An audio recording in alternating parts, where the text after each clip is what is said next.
Hey everyone. I'd had a few families express some interest in some additional work.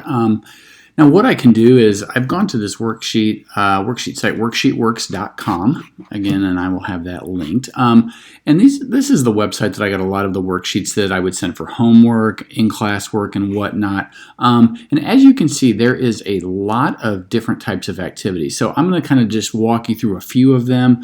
It gives a lot of options in creating a variety of levels of work all the way up into 5th and 6th grade levels. So you can do them with older kids. Now, if you don't have access to a printer, one of the things you could do is just have your kids, get a piece of paper and a pencil. And for instance, if it's a math problem, just copy some of the problems that are there and just practice them again, giving you some additional practice.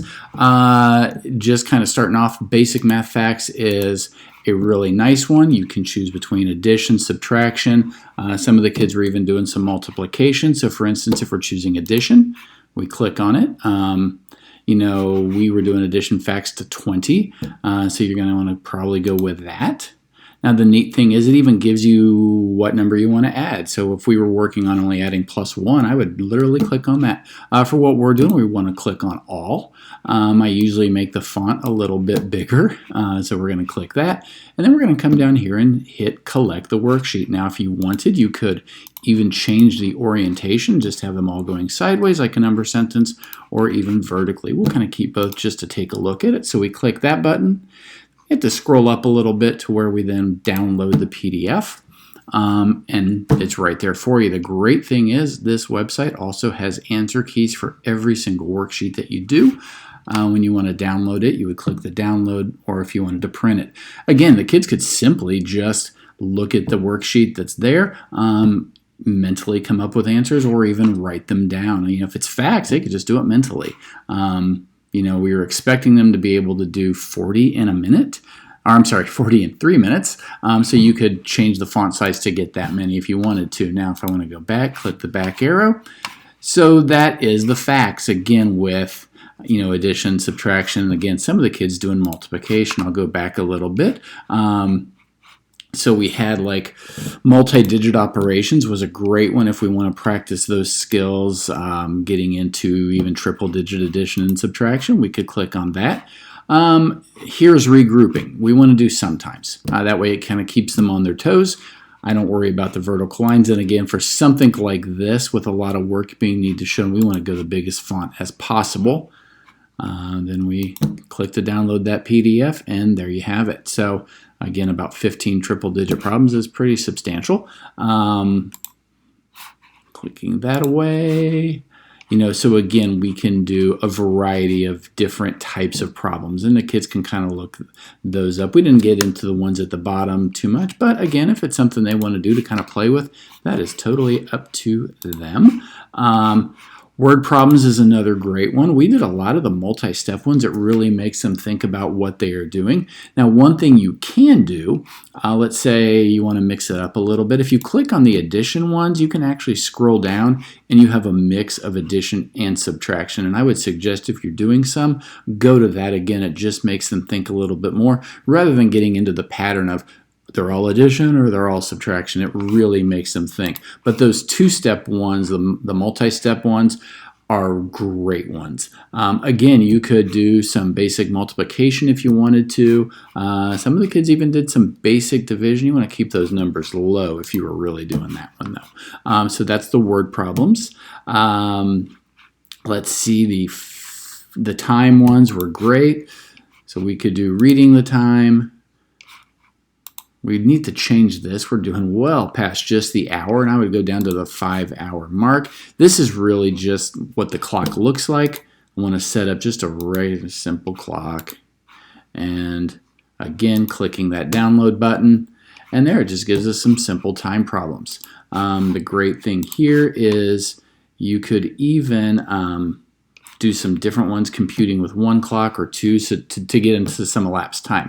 Again, if just going to the 5 minutes, the kids are pretty comfortable with that. You could try some of these harder ones with some elapsed time where it gives them a clock. We would want to do addition. You could do subtraction of time. One thing you might want to be aware of is Avoid computations from crossing the hour. If you're doing some elapsed time, going across the hour can make it a little bit more difficult. But again, if kids are looking for an extra challenge and they're getting those right, hey, I say push them. So again, it gives us the time and it wants us to tell what it'll be in a certain amount of time. So we see those.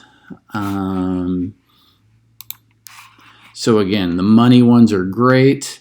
And there was some fractions are also really good for money. The one thing I would say is go to advanced coin counting. I would put them in a nice neat row, and I typically go, I mean, we could do some of these lower ones, but 50 cents to $1 is great. I just make it black and white, or heads and tails, keep it black and white, and there we have it. It does pre-order. There are some that have them mixed up that you could do as well.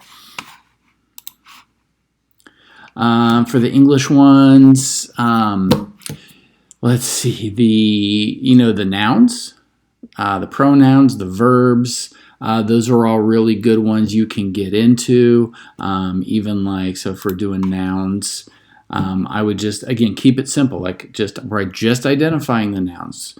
You could do common and proper. We did work with that. We did some work with singular and plural, but we really want to, keep it simple, just for, some real simple review. Verbs the same way.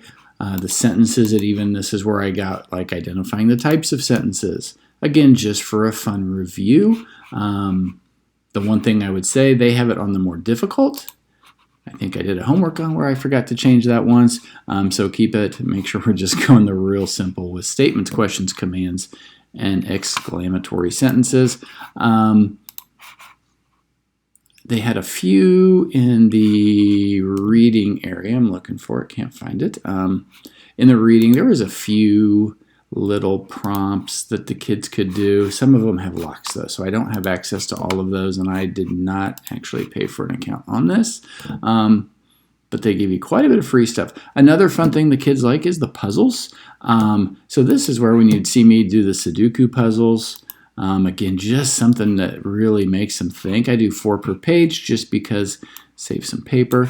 I usually do with some clues, and we download it, and there's our Sudokus that we would do. Again, the kids really loved doing the different kind of thinking there, and there's some other ones you can kind of play with. Another great one is the cross number puzzle. So these work like a crossword, except they're math problems. You could get into some multiplication. I would keep it at addition or subtraction. We don't reference the other clues, Roman numerals, time, or money with this. Just try to keep it pretty simple, but again, a kind of a fun way to do some practice. And there's a lot on this site. I think we did the grid pattern search ones, or maybe it was the secret maps actually. The addition squares can be kind of fun. So there's, again, a variety. Some of these are pretty challenging. Like I said, this goes all the way up into 4th and 5th grade and higher. But again, it can just be some extra worksheets, things to kind of look at and do if the kids are interested. All right. Have a great one.